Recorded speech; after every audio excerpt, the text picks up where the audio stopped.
what are the lifelong implications for an esports player? Because everything has its negatives, right? When you go play football, you're probably coming out with Yep.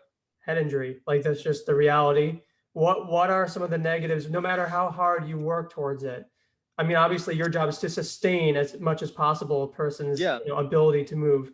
What are the lifelong injuries of someone who plays esports? Because I've heard from people from my network who are not in esports at all, who are like, it's so funny how you say like esports requires, certain medical things. We don't really see it as athletic, which I mean, obviously I'm going to disagree 100%. It is athletic just in a different way. Yeah. What are the lifelong injuries as an esports athlete? I think the real answer to that is we don't know, because there hasn't been a lifelong esports athlete yet. It's too Fair new. enough. That's fair. I love that you bring up Hiko. Actually, I tagged him on Twitter. I tweeted him last night because he said that, hey, I'm 30, I'm doing this, and I just wanted to highlight that your reflexes, and they know this in research, your reflexes do not slow down before 30. The Really. difference between an 18-year-old and a 29-year-old are so small, it's indistinguishable. It's like 0.06 milliseconds. You can't actually tell a difference there. So I think that the breakdown that we see when they usually think of players as washed up at 25, 26, it's more of the physical breakdown and the mental breakdown more so than any sort of physiologic slowing down of their body. Mhm. It's if you've been 18 and playing professionally for 8 years and you haven't taken care of your body, you will break down in 8 years. Right? We see that all the time in those pros who retire prior to 30. Hiko is a great example of someone who has been able to preserve his health and longevity. And I don't know him personally. I'd love the chance to work with him if I can, but I'm assuming he takes steps towards keeping himself in playing shape. I don't know that to be true, though. I mean, he might just be playing through pain. I have no idea.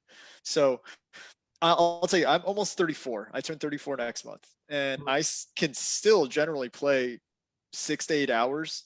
With I definitely feel it. Like I'll feel like my traps. I feel all the normal stuff, but it's not debilitating. And I know that there's times I take breaks. I have to do certain things. I have to do certain stretches. But you can really preserve it for as long as you want. Theoretically, Mhm. and I think that's specifically because it's not as physically demanding as traditional sports.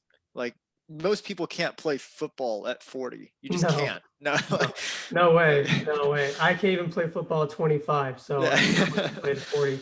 But yeah, you, as much as you are a doctor, I also can see you as, in many ways, a data scientist. Do you think if you get enough streamers and esports athletes in your practice, would you be willing to conduct a study on as they age over time? Because I think that's some like really impressive data that we're missing in this field is the longevity of yes. a player, so we can determine how long they can be under contract, and then the Mhm. longevity of just general, reflex skill. Let's say he goes 30 now, you work with him for 20 years, you find out what his athletic ability is at 50. That'd Yeah, be amazing. I mean, I have actually tried to put together a study tracking players over the course of years. I would absolutely love to do that. There's some long-term studies in the works that I'm hoping to be a part of that aren't necessarily launched yet. But the big problem is, in order to qualify how someone is changing over time, you need a validated way to measure their current status, and I don't think that exists yet. Mm. So that was one of the first studies I think that has to get done, and I'm talking to other healthcare professionals in this space that are also interested in that idea. And the goal is to basically create some sort of survey or some sort of metric to track a player's relative playing ability, and that would have to measure things like cognitive ability, decision making, reflexes, mechanical skill. What Like, about like state space? Could you work with like a state space, which isn't, what state space is? They have that aim lab thing that they yeah, built. yeah, yeah, It'd be yeah. great if you were able to like somehow get some real data out of Exactly. AIM Yeah. Lab, and then Yeah. like they do a test like every week, like a 30-minute AIM Lab test, and maybe you Mhm. find some way to make that legitimate. Hey, I don't know the word, but make yeah, it if qualify.